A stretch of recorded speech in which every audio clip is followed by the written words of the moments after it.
Bem-vindos a mais um episódio de E aí, professor? Oi, Walter. Olá, Martin. Você vai bem? Você está fazendo uma pergunta retórica? Eu acho que nós poderíamos começar o programa. Nós podemos fazer isso que fizemos agora e deixar como uma introdução gravada para todos os outros episódios. Concordo. Vamos fazer assim, então. Vamos abrir com uma palavra de oração. Nosso Pai nos céus, muito obrigado por nos reunir mais uma vez. Nós agradecemos pela Tua palavra e também pela ajuda do Espírito Santo para que possamos entendê-la. Nós pedimos que Tu abençoes essa conversa e ilumine nossas mentes com o Espírito Santo. Em nome de Jesus, amém. Amém? Sabe, Martin, o Senhor disse, os meus pensamentos não são os seus pensamentos. O que Ele quer dizer é que nós estamos numa sintonia diferente. Essa mudança de sintonia aconteceu por causa do pecado. Então, o Senhor está gentilmente nos sintonizando de novo. E algumas coisas na Bíblia podem ser difíceis de entender. Na verdade, a própria Bíblia diz isso.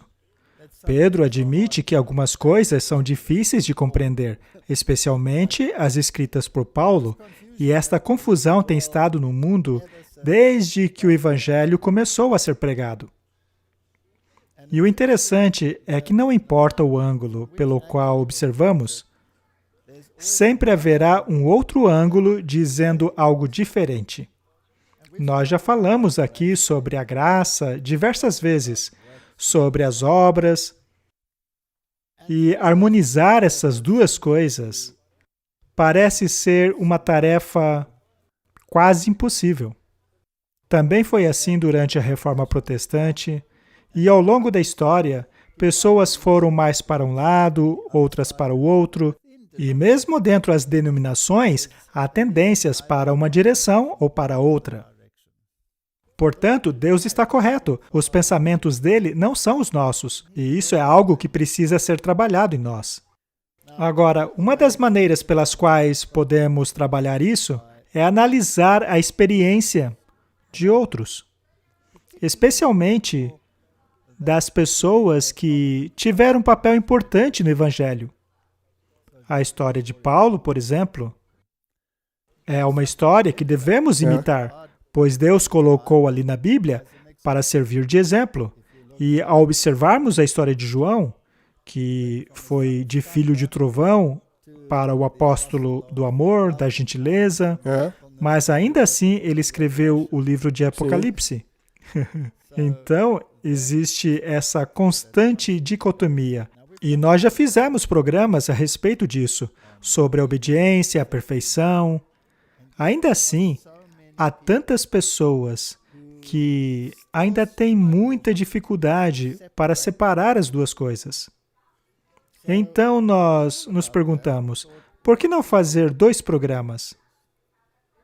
Em um deles, nós nos concentraremos na questão da graça e no segundo programa, na questão das obras, para ver se o assunto passa a fazer mais sentido. Não que não já tenhamos feito isso, mas sempre haverá aqueles que farão essa pergunta. Não importa quantas vezes isso já tenha sido explanado. As pessoas escutam uma coisa, depois outra, e ficam confusas. Elas acham que uma coisa exclui a outra, mas não é assim. Na verdade tem que achar a harmonia. Precisamos encontrar a harmonia. O escritor Bunyan escreveu um livro chamado Graça Abundante ao Principal dos Pecadores. Eu acho um livro fantástico. É sempre interessante ver e estudar o que os grandes reformadores escreveram, especialmente o Bunyan, que também escreveu O Peregrino. E então fazer uma comparação com a experiência de outras pessoas, para ver se chegamos a uma conclusão de tudo isso. O episódio de hoje se chama Graça Abundante. Números, capítulos 21, verso 8 diz, E disse o Senhor a Moisés, Faça uma serpente e coloque-a no alto de um poste. E será que viverá todo aquele que, tendo sido picado, olhar para ela. Isso é uma coisa muito estranha de se fazer. Mais tarde, na história, esta serpente no poste tornou-se um ídolo. Sim. Sim, ela deveria passar a mensagem a respeito de Deus, mas eles a transformaram em um ídolo. Não fazemos o mesmo hoje? Correto. Nós pegamos uma mensagem que Deus quer que entendamos e a transformamos em um ídolo. E aquilo se torna o nosso caminho da salvação. Correto. Isso é um grande problema. No fim das contas, eles tiveram que moer aquilo para removê-la. Porque, apesar da beleza da mensagem, Se tornou distorcida. eles a tornaram um obstáculo. Qual era, então, a ideia dessa serpente? Bem, eles estavam caminhando neste terrível vale, em que muitos estavam sendo picados por serpentes. E nós estamos passando por esse vale hoje. Estamos sendo picados por muitas serpentes. Então, a única solução seria olhar para essa serpente num poste. E todo aquele que olhar para ela, quando for picado, viverá. Isso é salvação pela graça. Mas por que Jesus foi representado por uma serpente? Porque ele se tornou pecado por nós. E ao aceitarmos a sua justiça, ao olharmos por meio da fé para o Salvador que foi erguido no poste, possamos ter vida eterna e assim escapar do veneno da serpente. E ao irmos para João, no capítulo 3, esta aplicação é feita pelo próprio Jesus. Falando para Nicodemos, ele disse: da mesma forma como Moisés levantou a serpente no deserto, assim também é necessário que o Filho do Homem seja levantado, para que todo aquele que nele crê tenha vida eterna.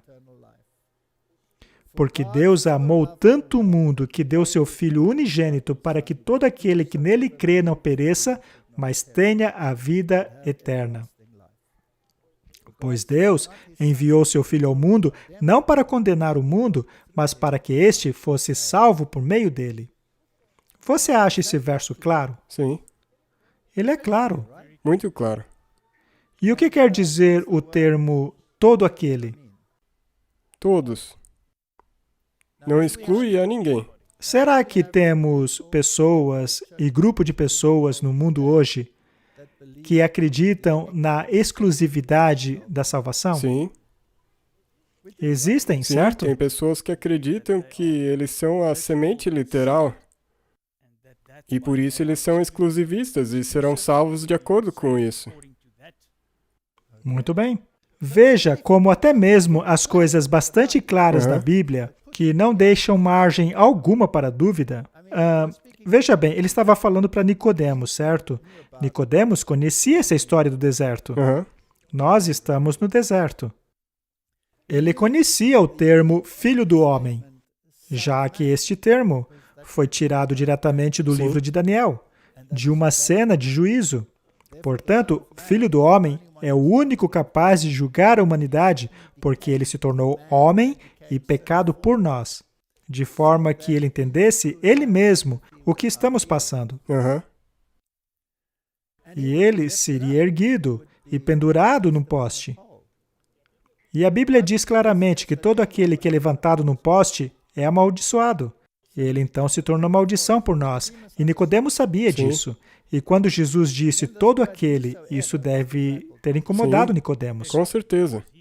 Porque ele era um Ele judeu. era do Sinédrio. E era um judeu, a raça escolhida. Então, isso balançou Nicodemos. Todo aquele que nele crê não pereça, mas tenha vida eterna. Mas por que Deus faria isso? Porque Ele nos ama. Ele deu o seu Filho unigênito. Este ser único, monogênico. E aí vem a palavra todo aquele. Não pereça, mas tenha vida eterna. Deus não mandou seu Filho para condenar o mundo. Será que existem pessoas que utilizam o Evangelho como se fosse uma arma para condenar as pessoas? Este é um Evangelho de amor ou é um Evangelho de condenação? De condenação. E ele é dito que o mundo seria salvo através dele. Nós já lemos esse verso. Não há nada nele que seja dúbio, incerto. Pelo contrário, é um verso muito claro. Sim. Ainda assim, veja quanta controvérsia existe sobre este verso. Existem religiões inteiras que negam que qualquer um que crê nele será salvo. E não estamos falando de uma ou duas, estamos falando de milhões. Aham. Este, então, é um importante fundamento para o Evangelho. Nós poderíamos gastar 1 hora ou até 2 apenas falando sobre esses versos. Um dos maiores livros do cristianismo é um livro escrito por John Bunyan, chamado Graça Abundante ao Principal dos Pecadores. Seria muito bom darmos uma olhada nesse livro. Vamos ver a experiência de outros para ver se compreendemos essa questão da graça. Você acha que existe algum ser humano na Terra que uma vez ou outra não acaba se preocupando com o que está vendo no mundo? Não. Eu tenho certeza que todo mundo teve que alguma vez, especialmente no ano passado, Pois pensar o que está acontecendo. tem algo E errado. quem não fez isso, eu acho que não está prestando atenção no que está acontecendo. E você acha que há pessoas no mundo que não... pessoas crentes, tá? Que nunca tenham questionado Deus? Não, eu acho que todo mundo na Terra já fez Muito isso. bem. Martin, posso te fazer uma pergunta pessoal? Você já ficou bravo com Deus? É? Hã? Eu já cheguei a ficar super bravo com Deus. Por que Super. isso está acontecendo? Por que você deixa isso Por que, acontecer? Deus? Por que você deixou isso acontecer? Você poderia ter impedido aquilo. Isso é culpa sua. Nós questionamos Deus, não? É. Principalmente nas dificuldades. Às vezes, nós nos voltamos contra Ele. Será normal que façamos perguntas? Sim. O que é que o próprio Deus diz lá em sua palavra? Veja a história de Jó, por exemplo. Aham. Deus não permitiu que Jó dissesse: eu quero me sentar no tribunal com Deus e vou mostrar para ele o meu caso. Sim. Deus poderia ter simplesmente, fulminado Jó. Aham. Sim. Mas por que Deus permitiu isso? Porque ele é um Deus de amor. Ele quer que pensemos nas Sim, coisas. ele sabe que se você lutar com ele, você irá entender. Exato. Por que isso Então está está ok acontecendo? lutar com Deus. Contanto que, ao final desse processo, nós reconciliemos aquilo que parece ser tão errado para nós com aquilo que é o melhor. E isso é parte do plano da salvação de Deus. Sim, Porque ele deseja que todo mundo, todos os seres do universo, vejam que ele é justo e fiel. E somente ao permitir que você tenha essa luta com ele e chegue a esse entendimento, isso não estará sendo forçado em cima de você. isso mesmo. Vamos continuar. Bunyan escreveu: faz bem para os cristãos relembrarem constantemente os primórdios da graça em suas almas. É uma noite para ser observada para o Senhor, por tê-los tirado da terra do Egito. Essa é a noite do Senhor e deve ser observada por todos os filhos de Israel em suas gerações. E aqui ele está citando o Êxodo, e agora ele citará um salmo.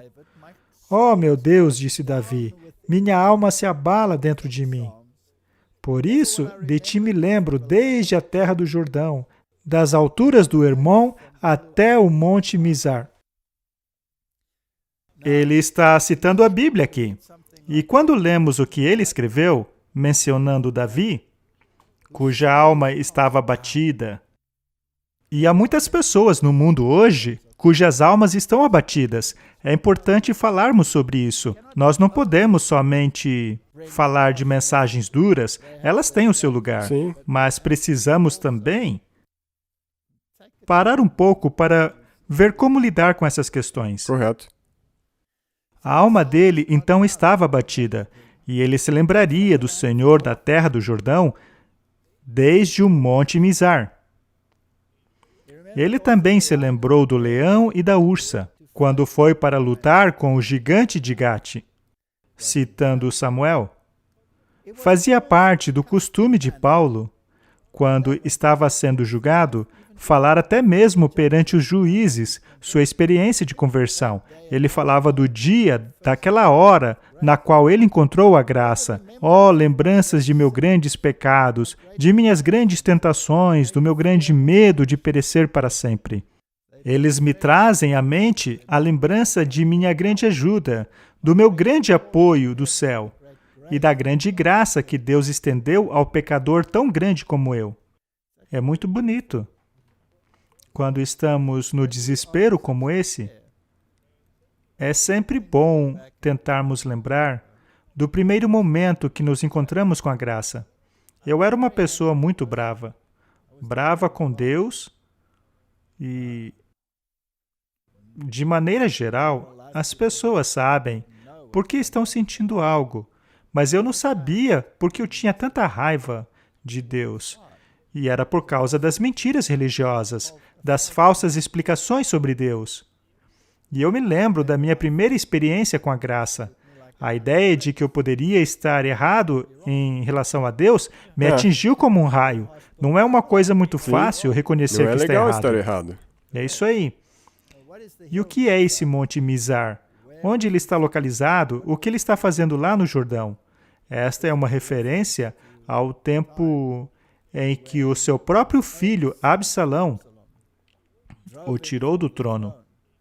Ele então se assentou neste Monte Mizar e contemplou a sua vida passada e relembrou todos os erros que cometeu na vida. E pensou, eu mereço tudo isso, dado tudo o que fez. E ele entregou tudo a Deus. Então lá estava ele, contemplando a própria vida, num país estrangeiro. Martin, todos nós estamos no Monte Mizar, em um país estrangeiro, contemplando a bagunça em que estamos. Sim. E ele diz, quando estiverem aflitos, lembre-se do Salmo 77. Neste salmo está descrito o que Davi pensou naquela situação. No dia da minha angústia busquei o Senhor. A minha mão se estendeu de noite e não cessava. A minha alma recusava ser consolada. Lembrava-me de Deus e me perturbei. Queixava-me e o meu espírito desfalecia. Esta, então, era a situação dele. Sustentastes os meus olhos acordados. Estou tão perturbado que não posso falar. Você já se sentiu assim, Martin? Sim. Considerava os dias da antiguidade, os anos dos tempos antigos. De noite me lembrei do meu cântico. Meditei em meu próprio coração, e o meu espírito esquadrinhou. Isso é muito importante. Fazer uma autoanálise. Encontrar onde está o problema. E então se perguntar a si mesmo naquele monte, enquanto estamos abandonados por todos, será que o Senhor me rejeitará para sempre? Será que a sua benignidade cessou para sempre? Será que a sua promessa acabou-se?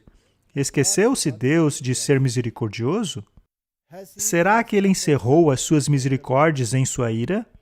E então, em minha enfermidade, eu digo, eu me lembrarei dos anos da destra do Altíssimo, eu me lembrarei das obras do Senhor, certamente me lembrarei das suas maravilhas da antiguidade. Este é um conselho muito bom. Quando estamos nesta condição, devemos nos lembrar como Deus nos conduziu no passado. Sim. E assim confiar nesse Deus. Devemos olhar além das circunstâncias que nos encontramos.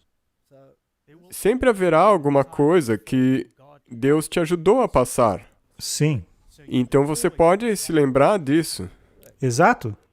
E enquanto ele estava lá, sentado naquele monte Mizar, ele certamente pensou, eu mereço tudo isso. Afinal, veja os erros que cometi na vida. Em que ele está se apoiando aqui? Na graça de Deus. Apesar das circunstâncias, apesar de quão ruim esteja a situação, ele está confiando na graça de Deus. Você acha que nós também passaremos por essa experiência? Com certeza. Ou talvez já estamos passando por ela, não é? Sim. Muito bem. Meditarei também em todas as tuas obras e falarei dos teus feitos. Este é um ótimo conselho para nos livrarmos desses sentimentos e nos concentrar naquilo que é positivo. Correto. O teu caminho, Senhor, está no santuário. Temos aqui o plano da salvação. Por que é que havia todo aquele sangue lá? Para te condenar ou para te salvar? Para te salvar. Quem é grande como o nosso Deus?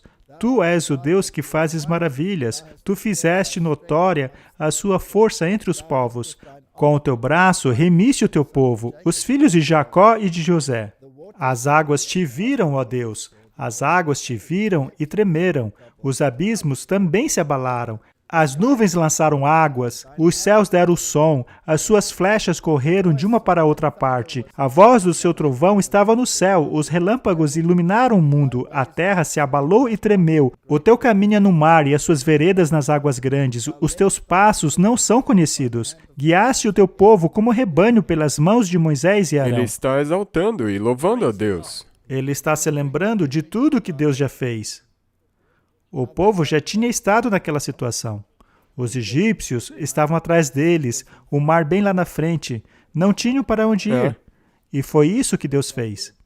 Então, quando você estiver sentado no Monte Mizar, cheio de problema, sem saber o que fazer porque Satanás está de um lado e o Mar Vermelho do outro, não é mesmo?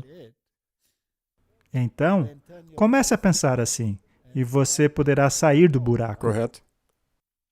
Aqui temos mais um trecho do livro de John Bunyan. Graça abundante é o principal dos pecadores. Olhe cuidadosamente. Procure em todos os lugares onde está aquele tesouro escondido. O tesouro da sua primeira e segunda experiência com a graça de Deus. É aí que devemos ir, quando estamos nesse estado. Eu lhe digo, lembre-se da palavra que foi lhe dada pela primeira vez. Lembre-se do terror da sua consciência, do medo da morte, do inferno. Lembre-se também de suas lágrimas e orações a Deus. Sim, como você implorou pela misericórdia. Isso é interessante, Martin. No plano da salvação, o primeiro passo é o arrependimento. Não podemos ir a Deus sem nos arrependermos, mas não podemos nos arrepender sem convicção. Correto. Não é? Sim. Você tem que reconhecer que fez algo de Exato. errado. Alguém deve ter lhe convencido. Então, se os seus pais, os seus irmãos ou outras pessoas te convencerem de quão ruim você é, isso basta, não? Não. E por que não? Porque só o Espírito Santo pode te convencer. Ah, muito bem. Então, isso também é algo que acontece fora de você. Eu levei 38 anos da minha vida para perceber que algo precisava ser mudado dentro de mim, não é? Por que eu não mudei antes? Bem, isso é chamado de ser cabeça dura. Não ouvir essa voz e escolher contra essa voz. E por não entender. Sim, isso também pode ser. A gente demora para entender. Então, às vezes, Deus coloca a gente nessas situações difíceis para começarmos a ponderar essas coisas. Sim. Muito bem. Lembre-se também de suas lágrimas e orações a Deus, de como você suplicou por misericórdia. Você não se lembra de já ter estado no Monte Mizar? Talvez tenha sido no celeiro, ou numa estrebaria, ou em sua casa mesmo, no momento em que Deus visitou a sua alma. Lembre-se também da palavra, a palavra que Deus usou para lhe dar esperança. Se você pecou contra a luz, se você está tentado a blasfemar, se você está afogado em desespero, se acha que Deus está lutando contra você, ou se você não enxerga mais o céu, lembre-se que foi assim também com seu pai, mas o Senhor me livrou de todas essas coisas. É muito importante, portanto, contemplarmos o caminho pelo qual já andamos. Não há nada mais poderoso do que um testemunho pessoal. Isso é verdade. Talvez devemos fazer menos sermões e falar mais daquilo que o Senhor fez, ao invés de falarmos daquilo que você queria e que não aconteceu. O Salmos 42 diz: Por que estás abatida, ó minha alma? Por que te perturbas dentro de mim? Espera em Deus, pois ainda o louvarei pela salvação da sua face. É um ótimo conselho.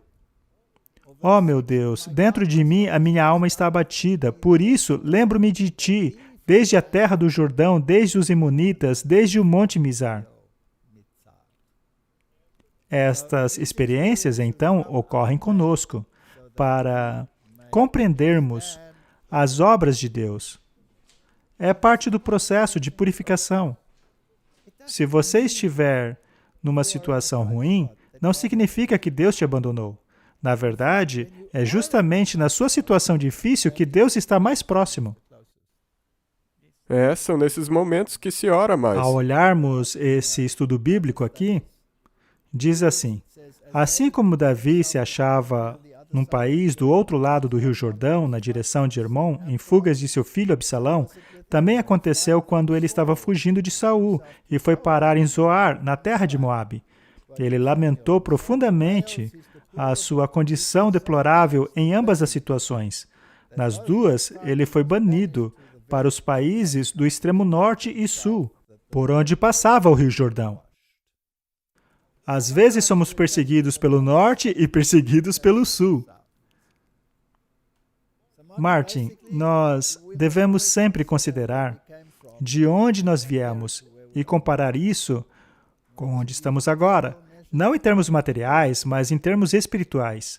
Considerar quando ainda estávamos longe de Deus e sequer o buscávamos, e como ainda assim Ele nos preservou e guiou apesar dos nossos pecados. Romanos 5, verso 8 diz: Mas Deus prova o seu amor para conosco, em que Cristo morreu por nós, sendo nós ainda pecadores. Devemos nos livrar dessa ideia de um Deus vingativo, que pensa apenas em te punir pelo que você faz. Este é um falso conceito de Deus. É o conceito da Idade Média, que fazia com que as pessoas vivessem apavoradas por medo de Deus. O termo temer a Deus era compreendido de maneira literal e não de um ponto de vista da compreensão de sua grandeza.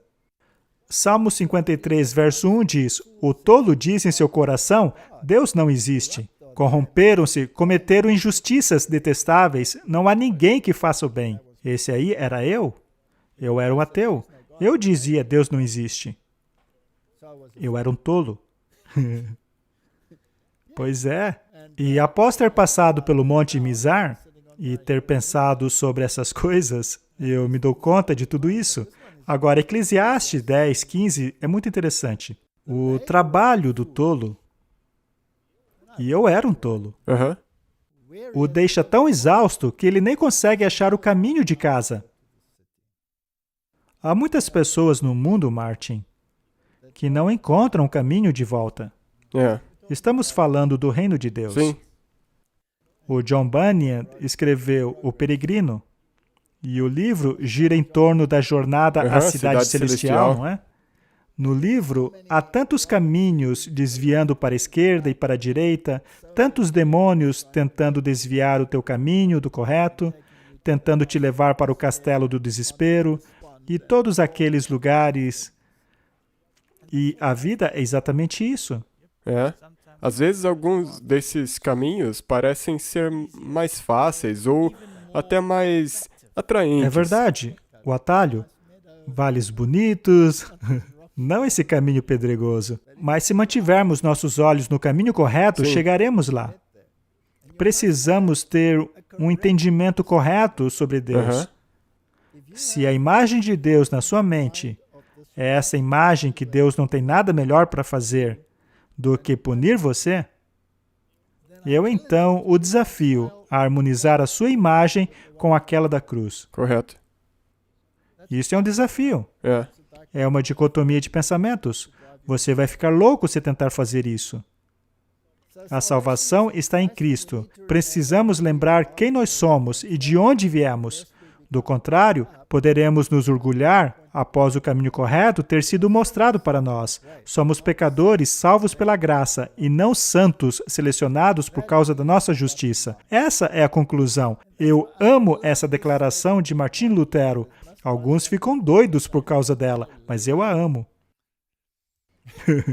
Ele diz assim, que Deus, em sua misericórdia, possa me livrar de uma igreja em que não haja nada mais além desses santos. Eu prefiro me relacionar com pessoas humildes, frágeis, doentes, que se dão conta de seus pecados, que chorem constantemente a Deus do fundo de seus corações, para obter consolo e apoio. Que Deus possa nos livrar desses santos que não têm nada melhor para fazer do que ficar condenando as pessoas pelos seus erros, de acordo com o que elas acham que é errado. Isso me lembra também daquela mesma igreja dos dias de Jesus. Sim, os fariseus. Eles, os fariseus, até mesmo os apóstolos, naquela época, eles pensavam sobre Deus da maneira que nós falamos aqui. Sim. E quando eles viram Jesus pendurado na cruz, todos os seus sonhos foram destruídos, porque eles não conseguiam ver aquele ato como um Deus de graça. Eles queriam trazer fogo do céu sobre os samaritanos, por não terem feito o que eles queriam. A nossa fé é construída somente em Jesus e em sua justiça. Devemos estar conscientes de que a perfeição está somente em Cristo, do contrário, podemos nos orgulhar. Nem apenas um que permaneceu firme na história como campeão de Cristo jamais se orgulhou de sua própria justiça. Nós não encontramos isso em nenhum lugar na Bíblia. Não encontramos no livro de Jó, não encontramos em nenhum daqueles que em Hebreus 11 foi classificado como herói da fé. Aqueles que permanecem no hall da fama da justiça. Quando lemos suas histórias, nos perguntamos, o que esse cara está fazendo? O próprio Sansão está lá, não? Quando John Knox estava no fim de sua vida, por ter tido um derrame, disse o seguinte, agora, será que John Knox entendia tudo? Não. Ele era calvinista, não era? Ele cria na predestinação? Mas, ainda assim, apesar dessas ideias, eles tinham uma conexão com Deus, pois viviam de acordo com a luz que haviam obtido. Ele era um grande pregador. Ele repreendeu reis e rainhas. Ele era um homem corajoso.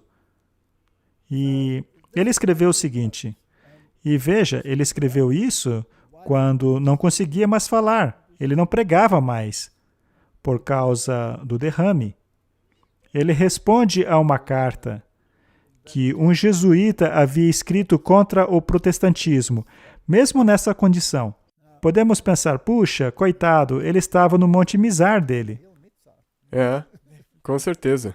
E ele escreveu assim, Senhor Jesus, receba o meu espírito, coloque um fim, de acordo com a sua vontade, a esta minha vida miserável. Parece até Jó, não? Parece também com Jeremias, amaldiçoado o dia em que nasci. Mas, continuando, porque justiça e verdade não são encontradas entre os homens. John Knox, com mente deliberada a seu Deus, seja misericordioso comigo, ó Senhor. Não coloque em seu julgamento os meus muitos pecados, principalmente aqueles dos quais o mundo não pode me acusar, ou seja, dos secretos. Mesmo agora, em minha velhice, não encontro nada em mim além de vaidade e corrupção. Deixa só eu adicionar uma coisa. O motivo pelo qual nós estamos rindo não Nos é porque... identificamos. É porque nós nos identificamos com isso. Não é porque nós estamos sendo desrespeitosos. Não, simplesmente porque nós sentimos empatia. Eu tenho certeza que todo mundo passou por isso. Você responderia a um jesuíta desse jeito? De jeito nenhum. Não. Não é mesmo? É interessante. Na verdade, isso é incrível. Pois em quietude sou negligente, no perigo impaciente, com tendência a me desesperar. Em meu estado principal, eu sou tão levado por vãs fantasias que, ó Senhor, me afastam da presença de Sua Majestade. De um lado, me assaltam o orgulho e a ambição, já do outro, a malícia e a cobiça. Por um momento, Senhor, as afeições da carne quase suprimem a operação do Seu Espírito.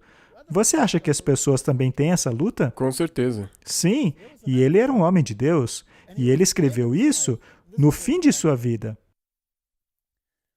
Tenho a ti como testemunha, ó Senhor, o único que conhece os segredos do coração, que o meu coração não tem prazer em nenhuma dessas coisas. Ainda assim, por elas eu sou perturbado e luto contra os desejos do meu homem interior. Eu choro por causa de minha corrupção e posso repousar apenas na tua misericórdia. Misericórdia a qual eu recorro, que prometeste a todos os pecadores penitentes, dentre os quais eu confesso ser um, na obediência e na morte do meu único Salvador, o nosso Senhor Jesus Cristo, no qual, por causa da tua graça, tenho a certeza de estar eleito para a salvação eterna.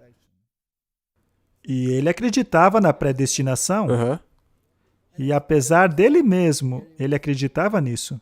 Você acha que ele utilizava isso como uma licença para pecar? Não, Não. com certeza Isso é não. apenas uma proclamação honesta de sua condição, não é? Eu estava afogado na ignorância, mas o Senhor me deu conhecimento acima do comum entre os meus irmãos. Usastes a minha língua para levar adiante a sua glória e assim combater a idolatria, o engano e as falsas doutrinas. Compeliste-me a falar sobre profecias, sobre a libertação dos aflitos e repreender a desobediência. Ele repreendia o pecado, Sim, mas aí ele repreende o pecado dentro dele mesmo. correto. A performance que já foi vista, não apenas por mim, mas mesmo por este mundo cego. Mas acima de tudo, Senhor, Tu, pelo poder do Seu Santo Espírito, selou em meu coração a remissão dos meus pecados, que reconheço e confesso, através do precioso sangue de Jesus Cristo uma vez derramado. Daquele cuja obediência perfeita me assegurou o perdão de minhas rebeliões. Meus pecados foram expurgados. Minha alma foi tornada um tabernáculo da Sua majestade divina. Tu, ó Pai das misericórdias, Teu Filho, nosso Senhor Jesus Cristo, nosso único Salvador, mediador, advogado, e o Teu Santo Espírito permanecem pela mesma fé verdadeira, que é a única vitória que vence o mundo. Você acha que ele compreendia a graça? Ele entendeu a graça. Com certeza. Ele é um exemplo. Ele permaneceu inabalável. Ele passou pelo vale das serpentes e, no final, ele foi mordido por elas. Sim, estava paralisado e... Mas ele olhou para cima. Correto. Como você disse, ele não podia nem falar, por isso que escreveu isso. E você acha isso encorajador ou deprimente? Encorajador. Muito bem. Os textos abaixo causaram perplexidades em John Bunyan, já que ele se preocupava se estava eleito ou não. Ele também tinha essa visão calvinista. Ele se perguntava, estou salvo ou perdido? Nós já falamos sobre isso muitas vezes aqui. Mas eu acho fascinante como eles pensavam. Eles lutavam com muitas coisas. Romanos 9:15. Pois diz a Moisés, compadecer-me-ei de quem eu me compadecer, e terei misericórdia de quem eu tiver misericórdia. Então, o Bunyan estava tendo problemas com esse texto. Ele não sabia se Deus descartava uns e aceitava outros. É. Não é mesmo? Isso é problemático. Mas neste ponto, ele havia esquecido o termo todo aquele. Correto. Não é? Sim, sim. Continuemos em Romanos. Portanto, isso não depende do desejo do esforço humano, mas da misericórdia de Deus. Ele então pegou esses dois versos, fez um contraste entre eles e disse o seguinte, eu fiquei muito confuso. Para dizer a verdade, eu achava que era Satanás me tentando, mas vi então que era a minha própria prudência levantando a questão. Eu não sabia o que dizer ou como reagir às tentações, já que apenas os eleitos alcançam a vida eterna. Eu, sem escrúpulos, fechei o meu coração ao assunto, mas se eu fazia parte deles ou não, eis a questão. Ou seja, Banya estava se perguntando se ele estava perdido ou salvo. Você já se perguntou isso? Com certeza. Com certeza. Uma vez eu disse a um amigo meu, eu tenho certeza que estou fora do livro da vida. E eu creio que você já ouviu essa pergunta sendo feita por muitas pessoas. Com certeza. Vindo a você e dizendo, tempo todo. sabe, eu fiz isso e isso, e Deus sabe o que eu fiz, então não tem jeito que eu possa ser salvo. Pois é, se você pega a Bíblia e se concentra nesses versos, apenas você ficará deprimido. Aham. Mas ele continua. Então, por vários dias, eu fiquei extremamente perplexo. E eram frequentes as vezes em que eu quase desmaiava. Mas um dia, depois de estar tantas semanas oprimido e cabisbaixo, por estar praticamente desistindo de todas as minhas esperanças de conseguir a vida eterna, a seguinte frase caiu como um peso em meu espírito. Olhe para as gerações de antigamente e veja, por acaso já houve sequer um que esteja confiado em Deus e que tenha sido confundido? Essa é uma ótima Correto. pergunta. E o que ele fez então? Ele foi à Bíblia para ver se encontrava alguma ocasião em que Deus tenha descartado alguém. Então a minha alma se encheu de luz e coragem. E me ocorreu naquele mesmo instante, procure no livro de Gênesis e vá até Apocalipse para ver se você consegue encontrar qualquer um que tenha confiado no Senhor e tenha sido confundido. Então, ao chegar em minha casa, fui até minha Bíblia para procurar um exemplo disso. E sem duvidar, pois achava que encontraria. Ou seja, ele achava que ia encontrar na Bíblia algum exemplo de alguém que confiou em Deus, mas foi rejeitado. Encorajado como se alguém tivesse falado comigo, eu comecei a procurar. Acontece que eu não achei nada.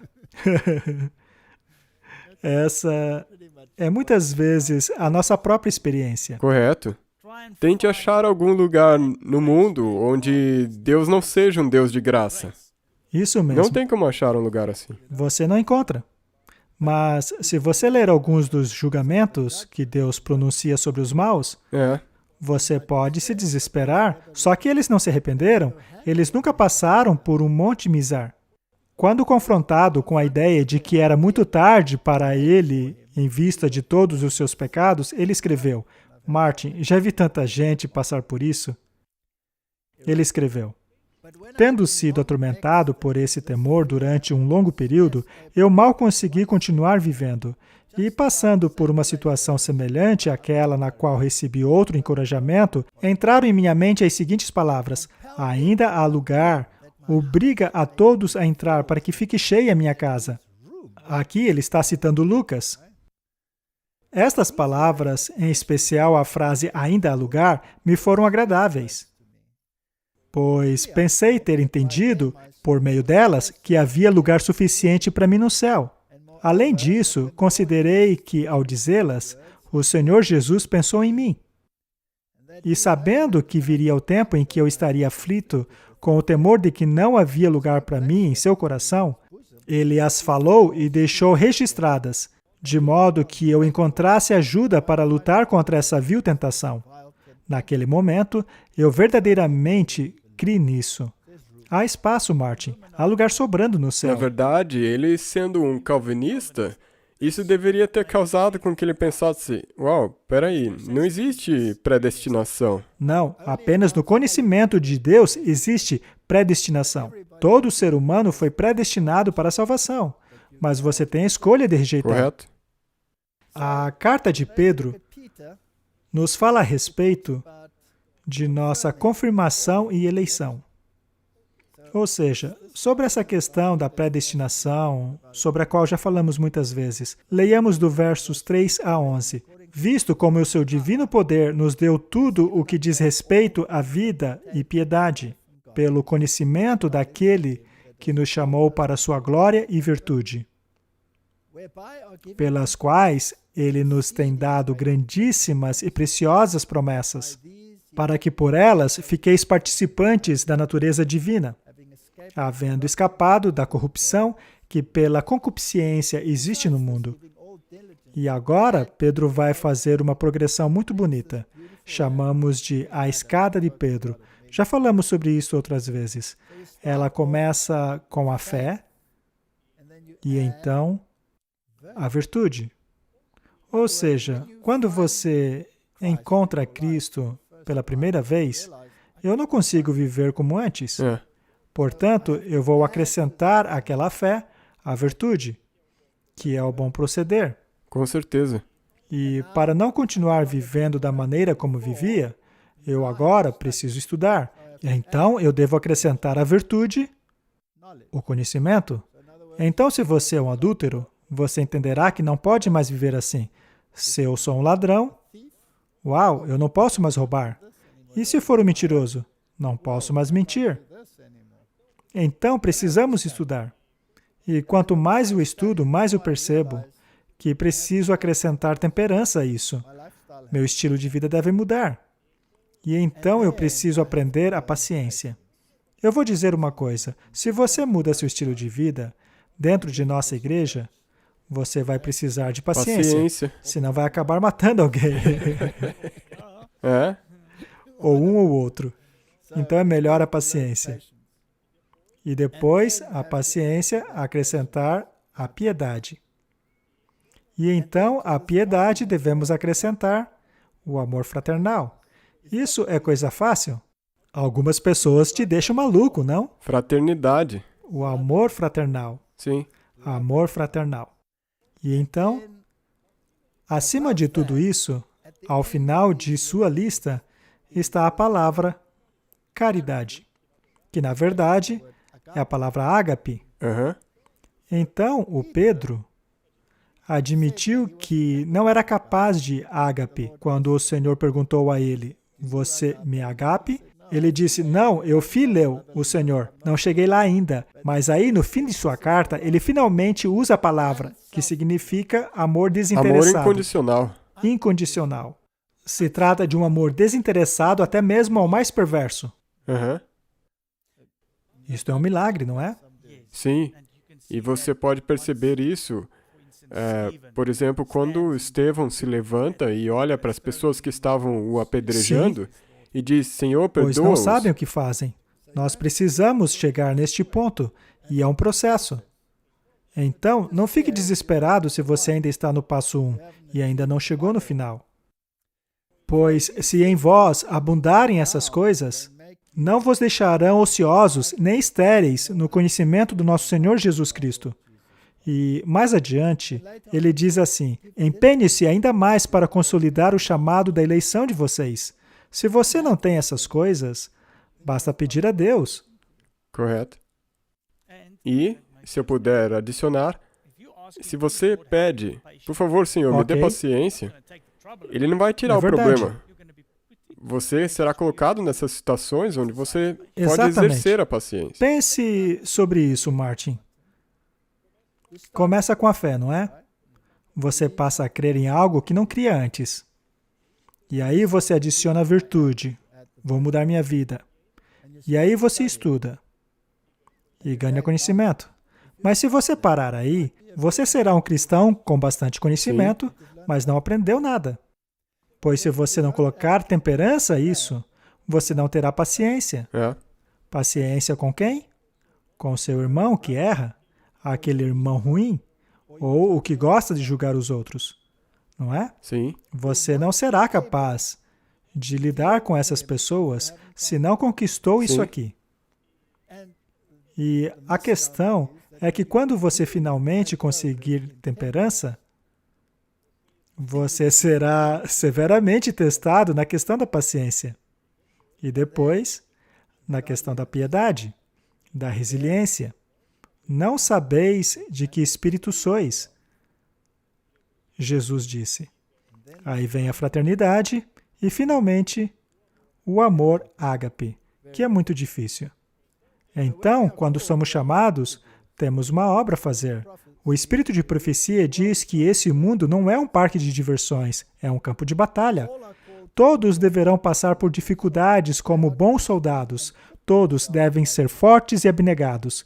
O verdadeiro teste do caráter está na disponibilidade de suportar o fardo, de ocupar as posições difíceis, a fazer o trabalho que precisa ser feito, mesmo que não haja reconhecimento ou recompensa nessa terra. Isso é difícil, não é? Isso é difícil, porque nós temos uma inclinação natural de querer receber recompensas por aquilo que nós fazemos. Todo mundo pensa dessa maneira. Aham. Quem dera todos estimassem as capacidades que lhes foram dadas por Deus. Por meio de Cristo, podemos subir a escada do progresso e dar todo o controle a Jesus Cristo. Em sua própria força, você não pode fazer nada, mas pela graça de Jesus, você pode empregar as suas forças de tal maneira a trazer as maiores bênçãos para a sua própria alma, assim como as maiores bênçãos para as almas dos outros. Apegue-se firmemente a Jesus e você poderá operar diligentemente as obras de Cristo e receber a vida eterna. Portanto, este é um processo. E por muitas e muitas vezes ao longo deste caminho, há oportunidade para nos desesperarmos ou para vencermos. Sim. A palavra eleitos ocorre 20 vezes na Bíblia. Isso tem causado muita confusão pelo mundo. Nós não vamos ler todas elas, leremos apenas uma ou duas. As pessoas podem ler aí na tela. Isaías 42, 1. Eis aqui o meu servo, a quem sustento, o meu eleito, a quem se apraz a minha alma. Coloquei o meu espírito sobre ele, e ele trará justiça aos gentios. É lógico que essa é uma proclamação messiânica, mas ela também se aplica a qualquer um que responde ao chamado. E traz não somente o julgamento, mas o evangelho aos gentios. Exato. E ao irmos para Isaías 45, 4, se aplica ao povo. Por amor de meu servo Jacó e de Israel, meu eleito, eu te chamei pelo teu nome. Uso o teu sobrenome, ainda que não me conheceste. Basicamente, é isso que significa. Portanto, todos estão no mesmo barco. Então, todos esses versos falam sobre eleição, nós não leremos todos. Existem versos fantásticos. Conclusão. Nós somos os eleitos ao confiarmos nele para nossa justiça. Atos 17, 28 diz, porque nele vivemos, nos movemos e existimos. Como também alguns dos vossos poetas disseram, pois somos também sua geração. Nós pertencemos a ele. Não apenas em termos de natureza física, mas também em termos de natureza espiritual. Nele, nós somos perfeitos em nossa esfera, assim como ele é perfeito na esfera dele. Nós já conversamos sobre isso. Ao lermos 1 Pedro, capítulo 2, verso 24, vemos, levando ele mesmo em seu corpo os nossos pecados sobre o madeiro, para que, mortos para os pecados, pudéssemos viver para a justiça. Este é o resumo do Evangelho. Esta é a base para tudo. E se ousarmos nos exaltar acima deste ponto, nós distorcemos o Evangelho. Correto. Ele é tudo. Ok, então vamos voltar para Bunyan e suas lutas. Porque é isso que fazemos, nós lutamos, não é? Observei que, apesar de ser tão grande pecador, antes de minha conversão, Deus nunca me carregou intensamente com a culpa dos pecados cometidos enquanto eu estava na ignorância. Ele me mostrou apenas que estaria perdido se não tivesse Cristo, porque eu era um pecador, e que precisava de uma justiça perfeita para apresentar-me sem culpa diante de Deus. E essa justiça poderia ser encontrada tão somente na pessoa de Jesus Cristo. Esse é o Evangelho. É isso mesmo que ele é. É tão simples. Não está em você mesmo, Não. mas totalmente em Jesus. Isso é sobre graça, o Evangelho da graça. Não importa qual a tentação, não importa quais as dúvidas, apoie-se nas promessas de Deus e silencie a tempestade interna e externa. Romanos 8, 31 a 39 diz, que diremos, pois, diante dessas coisas? Se Deus é por nós, quem será contra nós? Aquele que não poupou seu próprio filho, mas o entregou por todos nós, como não nos dará juntamente com ele e de graça todas as coisas? Quem fará alguma acusação contra os eleitos de Deus? É Deus quem os justifica. Quem os condenará? Foi Cristo que morreu. E mais, que ressuscitou e está à direita de Deus, e também intercede por nós. Quem nos separará do amor de Cristo? Você viu que ele faz a pergunta e então dá a resposta? Sim, E a resposta sempre está em Cristo. correto. Será tribulação? Estamos em tribulação, Martin? Eu acho que nós já chegamos lá, Muito bem. Angústia com certeza. e perseguição. Já está começando a aparecer. Fome. Sim, Nudez, assim, espiritualmente, com certeza. perigo, Aham, espada. sim, Somos considerados como ovelhas para o matadouro. Mas em todas essas coisas somos mais que vencedores por meio daquele que nos amou. Isso é graça, Martin, é o Evangelho. O Evangelho é tão lindo porque ele nunca mente para nós. Ele nos diz exatamente o que vai acontecer. E quando acontece, a gente ainda reclama. sim, Nós deveríamos dizer, olha, está acontecendo. correto. Mas é difícil. É difícil, porque assim como o Bunyan, você fica naquela luta. Pois é.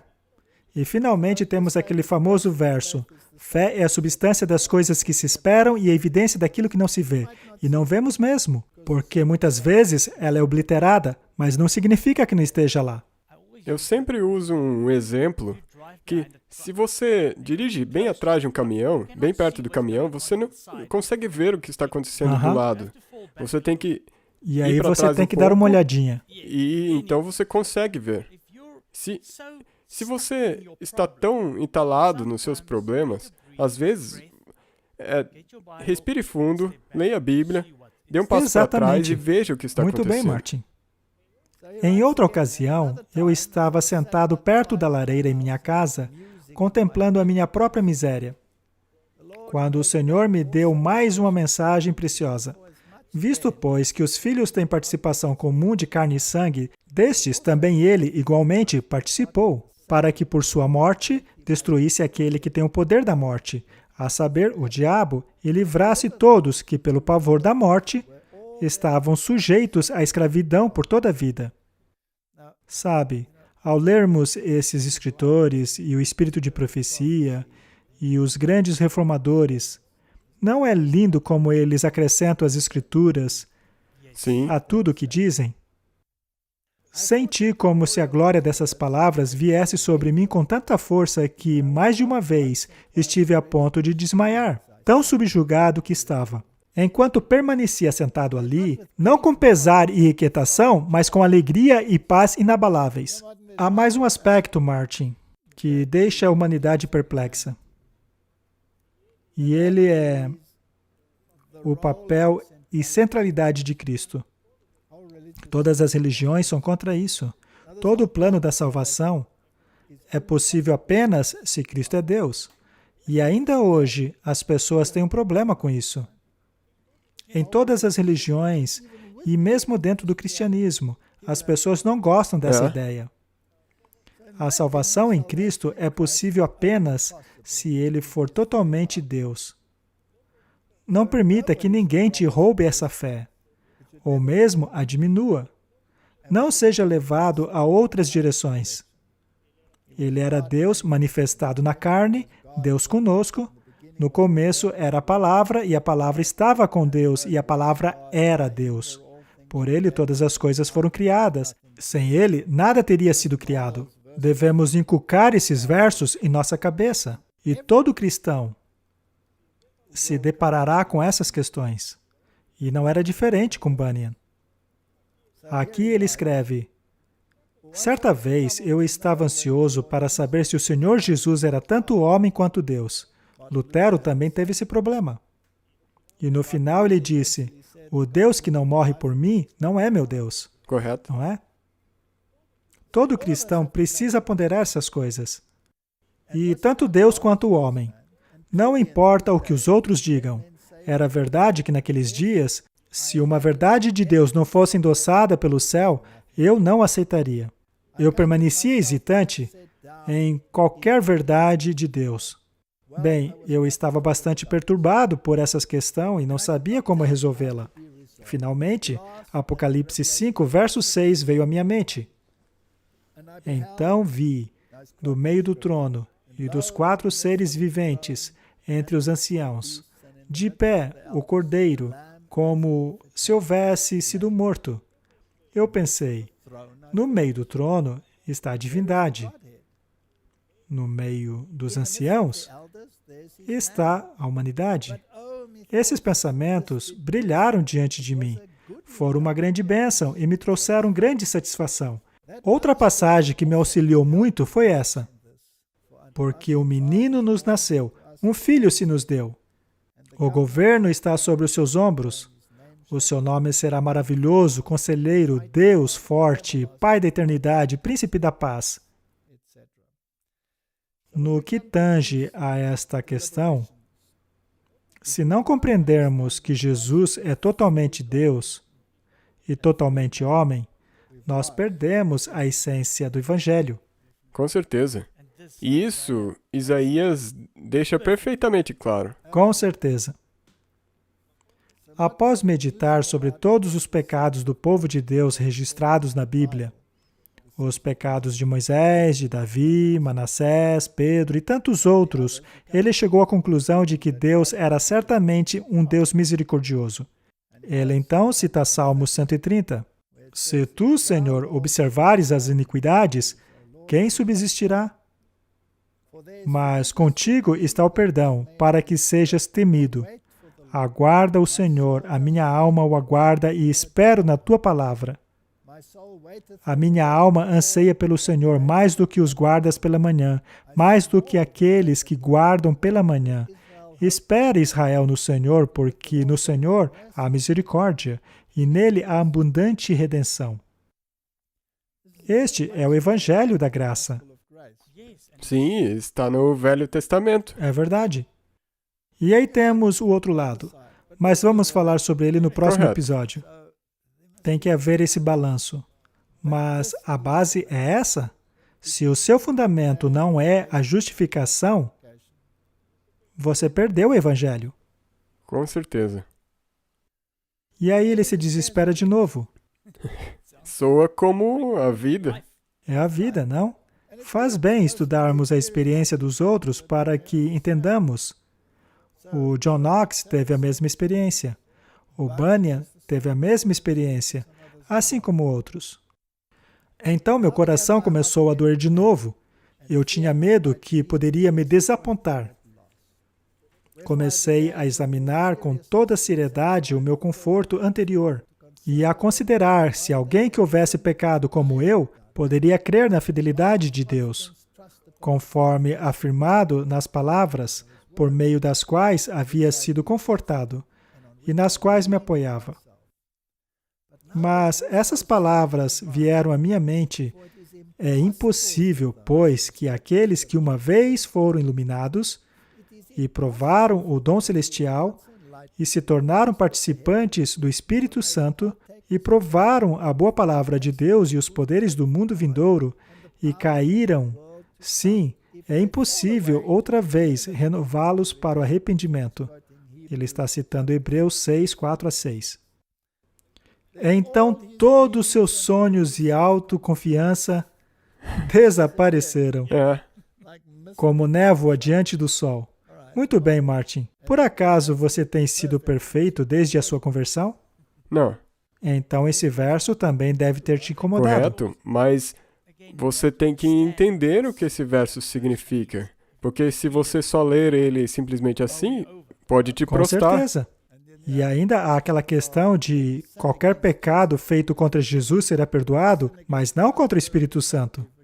Sim, não me admira que ele esteja lutando com isso. Ele pensou, agora eu estou bem. E daí você lê isso. Ele não está falando exatamente das vezes que você escorregou numa casca de banana em termos de pecado. Ele está se referindo àquela convicção que te faz negar que aquela voz é a voz de Deus. E isso é parte do seu caráter. Sim. Vamos ver então como ele lidou com isso. Porque se vivermos deliberadamente em pecado, depois de termos recebido o pleno conhecimento da verdade, já não resta mais sacrifício pelos pecados. Pelo contrário, resta certa expectação horrível de juízo e fogo vingador prestes a consumir os adversários. Bem, tem uma parte importante aí. O pecado voluntário. Exatamente. E então ele cita Esaú. Como foi Esaú, o qual, por um repasto, vendeu o seu direito de primogenitura. Pois sabeis como pecado, como eu tinha pecado, poderia confiar na fidelidade de Deus, como descrita naquelas palavras, que outrora haviam me confortado e sobre as quais eu me apoiava, mas agora essas palavras não saíam de minha cabeça. Pare para pensar. Esaú. A Bíblia diz que Deus odiou Esaú, mas amou Jacó. E Esaú procurou com lágrimas, mas não encontrou. Deus o rejeitou. E ao lermos isso, podemos ficar realmente desesperados. Sim. Só que Deus estava olhando para o coração de Esaú. Aquelas lágrimas de Esaú não eram de arrependimento, eram por causa da perca que havia sofrido. E esse é o problema. Ele lamentava pelo que havia perdido e não por causa do seu caráter. E foi o mesmo com Judas Iscariotes. Foi o mesmo com Judas e o mesmo com o rei Saul. Temos esses exemplos, então, que podem deixar as pessoas confusas. Sim, e você pode achar isso perturbador, mas você tem que ver no contexto. Quando ele cita Hebreus, que diz, porque bem sabeis que, querendo ele ainda depois herdar a bênção, foi rejeitado, pois não achou lugar de arrependimento, ainda que com lágrimas buscou. Aí parece que Deus simplesmente o rejeitou. Mas o que precisamos entender é que Deus estava olhando para o coração de Esaú. Sim, correto. E é por isso que nós temos os outros exemplos do Judas Iscariotes, onde parece que ele se arrependeu, ele veio pedir perdão e devolveu dinheiro. Mas como saber se o coração de Esaú não estava arrependido? Porque depois ele quis matar Jacó. Sim. E foi necessária uma enorme intervenção divina para que isso não acontecesse. Então havia algo de muito errado com o coração de Esaú. Depois de refletir sobre esses versos e ficar desesperado, o Bunyan colocou esse próximo verso. Segundo ele, esse verso veio à mente dele. Rejeitará o Senhor para sempre e não o tornará a ser favorável? Cessou para sempre a sua benignidade? Acabou-se a sua promessa? Esqueceu-se de ter misericórdia? Encerrou ele a sua misericórdia em sua ira? Essas são perguntas retóricas. A resposta a essas perguntas é, obviamente, não. Correto. Então podemos respirar. Mas quais são as promessas de Deus? E está lá no Salmo 77. Após ter feito todas essas perguntas, então pensei, a razão da minha dor é que a mão direita do Altíssimo não age mais. Recordarei os feitos do Senhor. Recordarei os teus antigos milagres. Meditarei em todas as tuas obras e considerarei todos os teus feitos. Os teus caminhos, ó Deus, são santos. É assim que funciona, Martin. Correto. Ao invés de nos demorarmos no negativo e focarmos nas dificuldades, passe a olhar para as coisas positivas. Saia das trevas. Jó teve essa mesma experiência de luta e ele disse que, mesmo que Deus vier a me matar, ainda assim confiarei nele. E em 2 Coríntios, capítulos 12, 9, diz, mas ele me disse, minha graça é o suficiente para você, pois o meu poder se aperfeiçoa na fraqueza. Portanto, eu me gloriarei ainda mais alegremente em minhas fraquezas, para que o poder de Cristo repouse em mim. Hebreus 13, 5. Sejam vossos costumes sem avareza, contentando-vos com o que tendes, porque ele disse, não te deixarei, nem te desampararei. Veja que a Bíblia está cheia de conteúdo que nos ajuda a superar as dificuldades. Sim. Mas a Bíblia deixa um alerta que, após termos superado essas dificuldades, devemos meditar sobre elas. Correto. Hebreus 13:6. Podemos, pois, dizer com confiança: o Senhor é o meu ajudador, não temerei. O que me podem fazer os homens? Precisamos desse equilíbrio. O'Banion continua: eu ainda tinha a consciência um tanto ferida e temia que nem tudo estivesse bem quando, um dia, enquanto andava pelo campo, as seguintes palavras subitamente adentraram minha alma: a sua justiça está no céu. Além disso, pensei ter visto, com os olhos de minha alma, Jesus Cristo, à destra de Deus. Minha justiça estava no céu.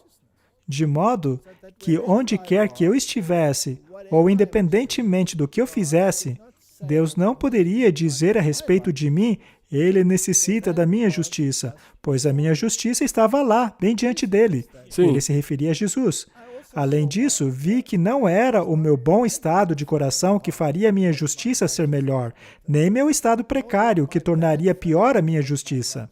Uma vez que minha justiça era o próprio Jesus Cristo, que é o mesmo ontem, hoje e para sempre. Agora, as correntes finalmente caíram de minhas pernas. Fui liberto de minhas aflições e grilhões. As tentações fugiam, de forma que, neste tempo, aqueles apavorantes versículos pararam de me quietar. Você sabe que Lutero teve a mesma experiência. Sim. Eu fui para casa rejubilando na graça e no amor de Deus. E quando cheguei, tentei encontrar aquele versículo que dizia: sua justiça está no céu. Mas eu não encontrei. Meu coração começou a desanimar novamente.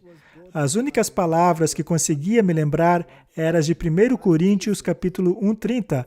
Em Cristo Jesus, o qual se tornou da parte de Deus sabedoria, justiça e santificação e redenção. Por este versículo, eu vi que aquele pensamento era verdadeiro. Efésios 5:30, pois somos membros de seu corpo, carne e ossos. Hebreus 4:16, cheguemos, pois, com confiança ao trono da graça, para que possamos alcançar misericórdia e acharmos graça. Isto, portanto, é a graça. Ao contemplarmos a palavra de Deus e contemplarmos as obras de Deus para nos salvar e nos concentrarmos em sua misericórdia, assim como Bunyan, também podemos sair do poço do desespero. A principal coisa deste desespero é você tem que perceber que Deus não te salvará nos seus pecados. Não. Ele te dá poder para que você saia Exato. deles. E é Ele que faz isso. Sim. Ele não te condena ali. Ele quer que você saia disso. E Ele te concede graça para que Exato. você saia. Ele então passa a contemplar outras coisas da Bíblia. Eu deveria pensar em Esther, diz ele, que, contrariando a lei, foi fazer a petição ao rei. Pensei também nos servos de Ben-Hadad, que foram até os seus inimigos com cordas no pescoço, pedindo por misericórdia. Também pensei na mulher de Canaã, que não esmoreceu apesar de ter sido chamada de cachorro por Cristo. Por que Jesus comparou aquela mulher a um cachorro? Ele disse: não é certo dar essa comida aos cachorros. Mas ela não era um cachorro. Bem, de acordo com as Escrituras, os descrentes são cães. Ok. Do lado de fora estão os cães, correto? Jesus aqui fazia menção a esta citação. E o cachorro é um animal impuro. E então ela diz: sim, mas até os cachorrinhos comem das migalhas que caem da mesa. Jesus falou assim por causa dos discípulos, que tinham esse preconceito. E ele quebrou esse preconceito. Continuando, do homem que foi pedir pão à meia-noite, estes exemplos me encorajaram. Ele foi pedir pão emprestado, e o vizinho disse: vá embora, eu estou dormindo. Os meus filhos também estão dormindo, saia daqui. E ele insistiu, e insistiu, e insistiu, e finalmente o vizinho disse: ok, eu vou ajudar esse cara para ele sair daqui e parar de me perturbar. Algumas pessoas me perguntam: por que Deus age assim? Mas elas não entendem que esta é uma parábola de contraste. Se um homem injusto, de natureza caída, é capaz de se levantar e dar um pão, então, quanto mais Deus, Sim. que não tem uma natureza caída, É por isso que você pode trazer essa parábola ao texto, que ainda que uma mãe esquecesse do seu filho, correto? É isso mesmo. quanto mais... Então, é possível se pegar esses versos e distorcer o caráter de Deus. Finalmente, a conclusão de Bunyan foi: tendes chegado ao Monte Sião e à cidade do Deus vivo, a Jerusalém celestial, às incontáveis hostes de anjos e a universal assembleia e a igreja dos primogênitos aceitos no céu, e a Deus, o juiz de todos, e aos espíritos dos justos aperfeiçoados, e a Jesus, o mediador da nova aliança, e ao sangue da aspersão, que fala coisas superiores, o que fala o próprio Abel. O Senhor me levou, através desta passagem, várias vezes, primeiro a esta palavra e depois àquela, e me mostrou a maravilhosa glória de cada um destes versículos. Desde então, essas palavras têm com frequência reconfortado o meu espírito. Bendito seja Deus por ter misericórdia de mim. Esta é a conclusão dele. Minha pergunta então é: será que Bunyan teve lutas? Com certeza. É normal termos lutas? Sim. Com certeza. Muito bem, deixemos Bunyan agora. Vejamos outro exemplo, que é um pouco mais próximo ao nosso tempo, historicamente falando. Guilherme Miller e o Evangelho da Graça. Guilherme Miller é aquele que começou o grande despertar em termos da segunda vinda literal de Jesus Cristo. Aham. Anteriormente, ele era um deísta, mas ele se tornou desiludido com essa visão sobre Deus. O deísta é alguém que acredita que Deus está lá em cima, sem estar minimamente preocupado com o que ocorre aqui embaixo. Ele só criou a gente e largou a gente aqui. Ele não está envolvido conosco. Em outras palavras, você está por conta própria. Aham. Bem, podemos até chegar a essa conclusão ao olharmos para a bagunça deste mundo. Sim. Afinal, Deus não vai fazer nada? O deísta pensa assim. Ele era um homem reto, um fazendeiro honesto, que tinha sido levado a duvidar da autoridade divina das Escrituras, ainda assim que desejava sinceramente conhecer a verdade. Este foi o homem escolhido por Deus para proclamar a brevidade da segunda vinda de Cristo. Como muitos outros reformadores, Guilherme Miller, no início de sua vida, teve que lutar com a pobreza, o que lhe ensinou as grandes lições da energia e da autoabnegação. Sua mente era ativa e bem desenvolvida. Ele possuía um ávido desejo pelo saber, mesmo não tendo tido o privilégio da educação acadêmica. Veja que a Bíblia é cheia desses exemplos. João Batista, Sim. os discípulos, eles não frequentaram as escolas, pois em muitos casos isso os teria incapacitado para a sua missão. Sim. O seu amor pelo estudo e hábito de analisar cuidadosamente as coisas o tornaram um homem de discernimento e ampla visão.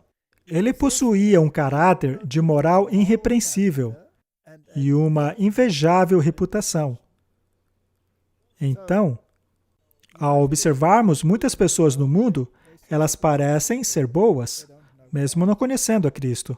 Alguns são professores de universidade, extremamente qualificados, que se destacam na sociedade, mas totalmente desprovidos da graça de Cristo. Ele era geralmente estimado por sua integridade, prudência e benevolência. Durante a infância, ele foi submetido a impressões religiosas, mas quando jovem e adulto, foi lançado quase que exclusivamente à sociedade dos deístas, o que o fez adotar os seus sentimentos, aos quais ele se apegou por cerca de 12 anos. Ele também era maçom. Correto. Portanto, muitas dessas pessoas se encontravam em instituições erradas antes de terem um encontro Sim. com Cristo. Martinho Lutero não era um padre católico? Sim, ele era um monge. O Wycliffe também não era? Sim. E o Hus? Mas na idade de 34 anos, o Espírito Santo impressionou seu coração com o senso da condição de pecador. Foi aí que começou. Correto. Se você não sente a convicção da sua pecaminosidade, você então não passou pela primeira fase, não é? Como você mencionou antes, este é o seu ponto de referência para onde você Sim. retorna. Então, se você diz, Deus me escolheu porque eu nunca matei ninguém, eu nunca roubei ninguém, etc. Então, você está no caminho errado. Exatamente. Você estaria no mesmo caminho daquele jovem Senhor, eu rico. guardei todos os mandamentos a minha vida toda, não é? Sua crença anterior não dava a ele nenhuma certeza de felicidade além do túmulo. Seu futuro era sombrio e escuro. Referindo-se posteriormente a esses sentimentos, ele disse, a aniquilação era o pensamento assustador, e a responsabilidade seria certamente a destruição de todos. Os céus eram como bronze sobre minha cabeça e a terra como ferro debaixo de meus pés. O que era a eternidade? Por que existia a morte? Quanto mais eu ponderava sobre isso, mais longe eu estava da demonstração. Quanto mais eu pensava, mais dispersas estavam as minhas conclusões.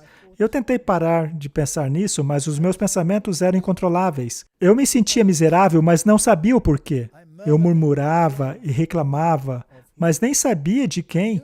Eu sabia que havia algo errado, mas não sabia onde ou como encontrar o correto. Eu murmurava sem nenhuma esperança. Muitas pessoas são assim. E ele continuou nessa situação por alguns meses. De repente, diz ele, o caráter de um Salvador foi vividamente impresso em minha mente. Parecia que havia um ser tão bom e tão compassivo que ele mesmo se deu por nossas transgressões. E assim, nos salvou do sofrimento e penalidade do pecado. Imediatamente eu pensei, quão adorável seria este ser? E me imaginei me lançando em seus braços e confiando em suas misericórdias. Mas surgiu a pergunta, como provar que este ser existiu de fato? Além da Bíblia, eu não encontrava evidência alguma da existência de tal Salvador, ou mesmo a evidência de um estado futuro. Eu vi que realmente a Bíblia trazia a visão a esse Salvador que eu precisava, e me deixava perplexo o fato de um livro não inspirado apresentar princípios tão perfeitamente adaptados às necessidades de um mundo caído. Fui forçado a admitir que as Escrituras devem ser a revelação de Deus. Elas se tornaram o meu deleite. Em Jesus, eu achei um amigo. O Salvador tornou-se o ser mais importante em minha vida. E as Escrituras, que anteriormente eram contraditórias para mim, agora tornaram-se lâmpadas para os meus pés e luz para o meu caminho. Minha mente tornou-se satisfeita. Basicamente, é isso que acontece a toda pessoa convertida. Sim. Se lermos as Escrituras com o objetivo de achar problemas, você achará problemas. Sim. Mas se lermos as Escrituras para acharmos o Salvador, você vai achar um Salvador. Então os erros vão desaparecer. Elas desaparecerão. As supostas contradições desaparecerão. A Bíblia foi escrita de maneira impressionante. Não existe um livro como este. Não. Não comparável com nenhuma coisa. Não, é um livro único. Como ele disse, ele estava procurando fora da Bíblia por um Salvador. Sim, e ainda que você não seja um pensador profundo, se você simplesmente ler a Bíblia, ainda assim você encontrará tudo de que precisa, naquelas histórias simples e parábolas simples. Mas se você busca desafios, você também será consegue. desafiado além da sua capacidade. Correto. Todo mundo. A Bíblia tornou-se o meu objeto de estudo principal. Eu a lia com um grande deleite e descobri que ela nunca me fora explicada direito. Isso foi É um um eufemismo. eufemismo.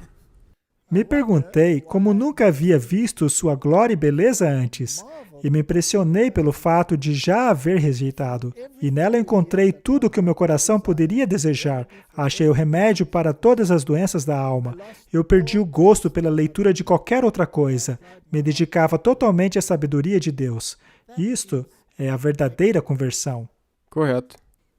Romanos 3:24 diz, sendo justificado gratuitamente pela sua graça, por meio da redenção que há em Cristo Jesus, cada um desses reformadores encontraram essa mesma solução para os seus problemas. 2 Timóteos 1:9, que nos salvou e nos chamou com santa invocação, não em virtude das nossas obras, mas por causa da sua própria determinação e graça. Esta graça que nos foi dada em Cristo Jesus desde os tempos eternos. Essa é a solução, é o Evangelho da Graça. E Tiago nos diz, e tudo isso começa com confissão. Confessai as vossas culpas uns aos outros e orai uns pelos outros para que sareis. A oração feita por um justo pode muito em seus efeitos.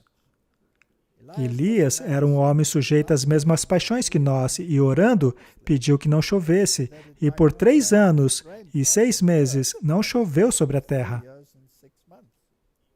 E orou outra vez, e o céu deu chuva, e a terra produziu seu fruto.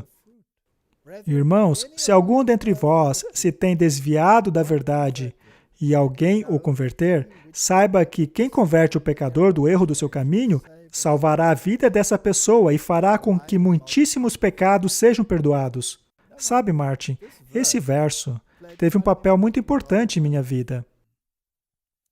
Uma porção bem simples dele, onde é dito que não choveu sobre a terra pelo tempo de 3 anos e 6 meses. Quando lemos essa história no Antigo Testamento, diz apenas 3 anos. Não diz 3 anos e 6 meses. E quando se estuda as profecias e queremos traçar os paralelos, vemos que o período de tempo profético, a chuva espiritual, eram 3 anos e meio. E me intrigava o fato de o Antigo Testamento não ter aplicado o tipo ao antítipo, porque ele dizia apenas 3 anos. E então vi que o livro de Tiago diz 3 anos e meio, o que não é mencionado no Antigo Testamento. E pum! O tipo encontra o antítipo. E me certifiquei de que este livro é divinamente inspirado. Uma coisa simples como essa me deixou de boca aberta. Isso é maravilhoso. Bunyan escreveu, estas palavras, aquele que converte o pecador do erro do seu caminho terá salvo uma alma da morte. O fruto da justiça é uma árvore de vida, e aquele que ganha uma alma é sábio, citando Provérbios. E ele continua citando outros versos, aquele que for sábio brilhará como o brilho do firmamento, e aquele que converter muitos à justiça, como a estrela da eternidade. Ou seja, precisamos ser evangelistas. Esse fogo precisa se espalhar. Não podemos simplesmente guardá-lo. Martin, quando você foi à sua família após descobrir essas coisas, você ficou quietinho, não falou nada, né? Não. Eu falei. E todo mundo aceitou com grande alegria, certo? Houveram baldes de água sendo jogados em direção ao fogo. Muito bem. O que é a nossa esperança, alegria e regozijo? Não estão vocês na presença do nosso Senhor Jesus Cristo em sua vinda? Vocês são a nossa glória e alegria. Ao levarmos almas a Cristo, ou levá-las a esta água viva, esta é a maior alegria que podemos ter, mas não é fácil. Tessalonicenses diz, estes, eu digo, assim como outros de semelhante natureza, têm sido grande alegria para mim. Eventualmente, alguém acaba aceitando a verdade, e isto traz muita alegria. Romanos 15:20, sempre fiz questão de pregar o Evangelho onde Cristo ainda não era conhecido, de forma que não tivesse edificado sobre o alicerce de outro, mas antes, como está escrito, hão de vê-lo aqueles que não tinham ouvido falar dele, e o entenderão aqueles que não o haviam escutado. Eu não sei se isso aconteceu na sua vida, mas, às vezes, aqueles que você acha que vão entender, não entendem. E aqueles que você acha que nunca vão entender, entendem. Não é estranho? É por isso que nós nunca devemos tentar julgar o caráter de alguém. Sim, isso não cabe a nós. Não. Esta, portanto, foi a conclusão dele. E eu devo dizer que também tem sido a minha. Ele diz, em minha pregação, tenho realmente sofrido e trabalhado muito, a fim de trazer filhos para Deus. Também não me satisfazia antes que algum fruto aparecesse em meu trabalho. Se eu fosse infrutífero, não importava que me elogiassem, mas se eu fosse frutífero, não me importava que me condenasse. Não é interessante? Sim. A Bíblia diz, pelos frutos vos conhecereis. Então, se o seu trabalho rende frutos, por que você deveria se preocupar com a condenação dos outros? Eles podem te chamar de todos os tipos de nome, chamá-lo de conspirador, escrever artigos em revistas. Quem liga para isso? Contanto que haja almas abraçando Cristo. Ele também sentia isso. Eu pensava nessas palavras. Herança do Senhor são os filhos. O fruto do ventre, o seu galardão. Como flecha nas mãos do guerreiro, assim são os filhos da mocidade. Feliz o homem que enche deles a sua aljava. Não será envergonhado quando pleitear com os inimigos à porta. Aqui ele está citando uns salmos. Vamos nos esforçar, Martin, para encher a aljava do Senhor de flechas. Finalmente, concluindo, Martin, John Bunyan diz que estes são os passos da caminhada com Deus. Primeiro, eu devo sentir a abominação de mim mesmo. Não posso confiar em meu próprio coração. Este é o segundo passo. E aqui eu tenho que dizer algo. Isso aí está em direta oposição à Disney, que sempre diz para você seguir o seu coração. Exatamente, é justamente o oposto. Preciso me convencer da insuficiência de qualquer justiça que haja em mim. Não existe justiça dentro de nós. Estar convicto da necessidade de correr a Jesus. Devemos orar a Deus, estar cientes da necessidade de vigiar e ser sóbrio, e finalmente pedir a Deus, por meio de Cristo, que me ajude para vencer o mundo. Este é o fundamento da graça. Este é quase um resumo da carta de Pedro. Sim, aqui nós já lemos. Exato. Esta é a progressão. Primeiro, sinta a abominação de si mesmo. Veja a sua condição como Deus a enxerga. Entenda quem realmente você é. E a partir daí, pare de confiar em você. Confie em Deus. E ao irmos por essa progressão, então chegaremos no amor ágape. Romanos 4,16. Portanto, a promessa vem pela fé, para que seja de acordo com a graça, e seja assim garantida a toda a descendência de Abraão. Não apenas aos que estão sobre o regime da lei, mas também aos que têm a fé que Abraão teve. Ele é o pai de todos nós. Portanto, nós somos salvos pela graça, pela fé, e não por você mesmo. É um dom dado por Deus. Isto conclui o nosso programa sobre a graça. E concluímos que todos que acharam a graça passaram por lutas semelhantes, em níveis semelhantes. E se nós abraçarmos isso e aceitarmos isso, finalmente encontraremos a paz. Então, vamos encerrar com uma oração. Querido Pai, Tu nos deste um evangelho da graça. E se não compreendermos corretamente que o Senhor foi levantado no poste, na semelhança de uma serpente, não compreenderemos o que isso significa. E tampouco compreenderemos o que é o renascimento. Esta foi a mensagem a Nicodemos. Esta é a mensagem a toda alma sedenta. Ajuda-nos a aceitá-la. Em nome de Jesus. Amém. Amém.